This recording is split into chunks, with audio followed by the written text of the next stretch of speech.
Okay, I've got the verge in, all the levers in. I've got the adjuster attached in the back. I don't have the suspension spring on because I don't really need it. I was just wanted to get it where I could test it out.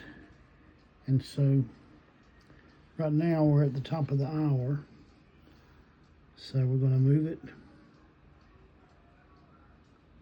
This is a time and strike, so we don't expect anything to happen until it comes time to get in a warning for the bottom of the hour. So as I ease down close, probably about 7 minutes, there's your warning. And when I get on to the bottom of the hour, real slowly, should be a count wheel strike.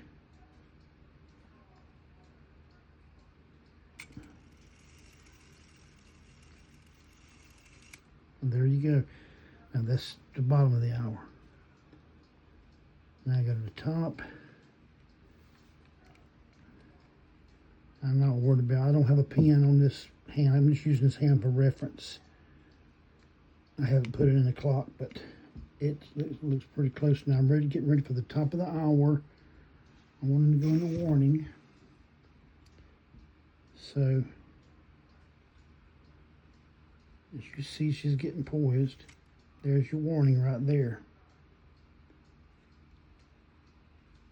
Move a little closer. Get to the top of the hour.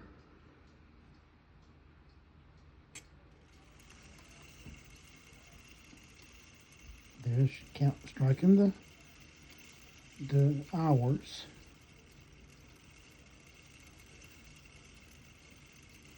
And it just locked.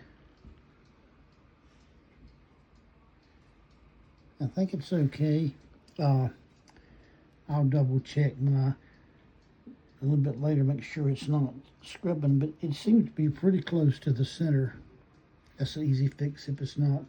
But notice when it locked, you've got the lock, and inside the levers in the little square portion of that wheel. I guess you call it the third, I want to say third wheel. And then the warning pin on the fifth wheel. Let me get a little more focus here. Let's see here. Okay, if you look, let's see here.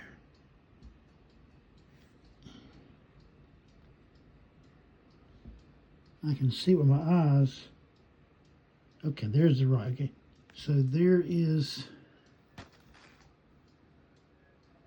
the warning pin right inside there, and it is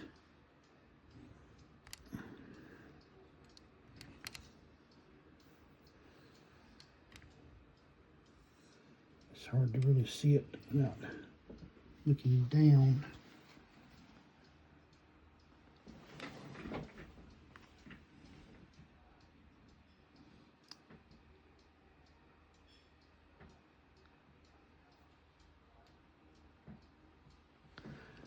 But anyway, it's really close to that other pin there that stops it. So, looks like, yeah, it's actually right up against it because it stopped it. It is very hard to shoot it on camera, but I can see the edge. You can see the edge of the pin right up against the end of this lever. Where this is up against, this is up, the end of this is up against the pin. So it did everything it was supposed to do when I moved the hand. And that's with probably about 3 winds. I haven't wound it up all the way. And I haven't done any lubrication. I did put a few drops with a swab inside of some of the leads when I was working with the springs after I cleaned them on the spring winder, but they're they're still open, and I'm going to wait till sort of last here. I've got to clean off some little red marks from the outside. I've already cleaned off the red marks from the inside, but this will enable me to put a little bit of oil once I get. I'm going to take these rings off soon, and probably tomorrow night. I won't have time tonight, but tomorrow night I'll go ahead and I'll give everything a quick look at. As far as I know, everything, I don't have any empty parts except the washers and the hour hand, and then this suspension spring leader and the pendulum bob. The spring, although it has a few little marks on it, the suspension spring is not crimped. It doesn't have any kinks in it. It was working fine before I even took the clean the parts. I will use the same suspension spring. But there you have it.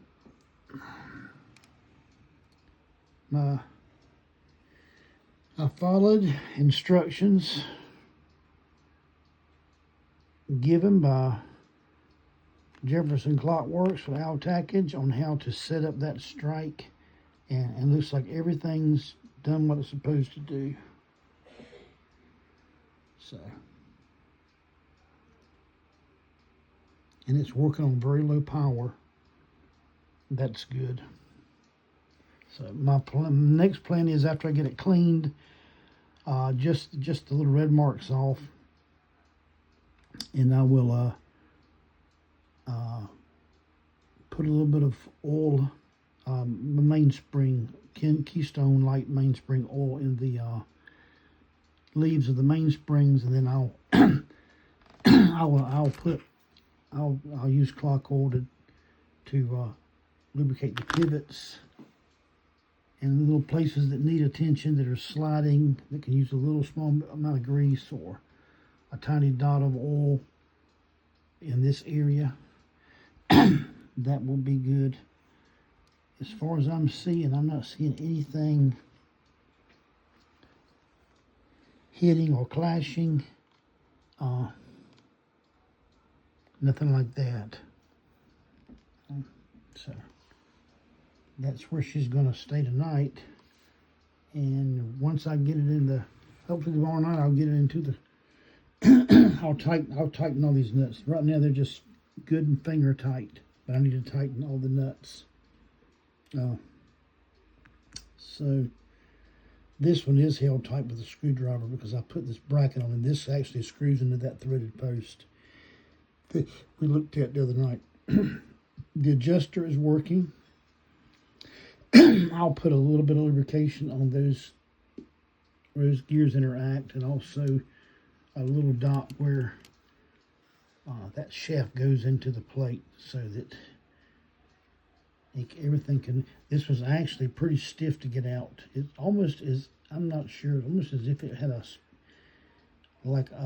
I don't know, it was really, I had to tap it out with a brass hammer, but going back in, just a slight bump with the handle of the screwdriver, it went past. It was some little point that it was grabbing, and it was near the, it was close to this. I'm not sure if it was just because of wear on the the shaft over the years, that it had formed a little bit of a ridge there, and it was catching on the round hole. But that's all behind us. It turns very, very freely, very, very easily with the key. Actually, you can put the clock key on there, and you can watch it. It does exactly like it's supposed to do.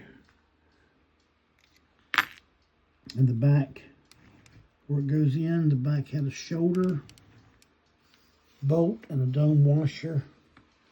That's all in place, so it gets to work. All this will be it'll be set up once I get it in the clock. As far as I may have to squeeze in that loop a little bit. A lot of times they do have to be done that way, but that can all be done inside the clock. And managed to be able to reuse my spring wire. That's good. So I am pleased so far. So we'll take it from here tomorrow night.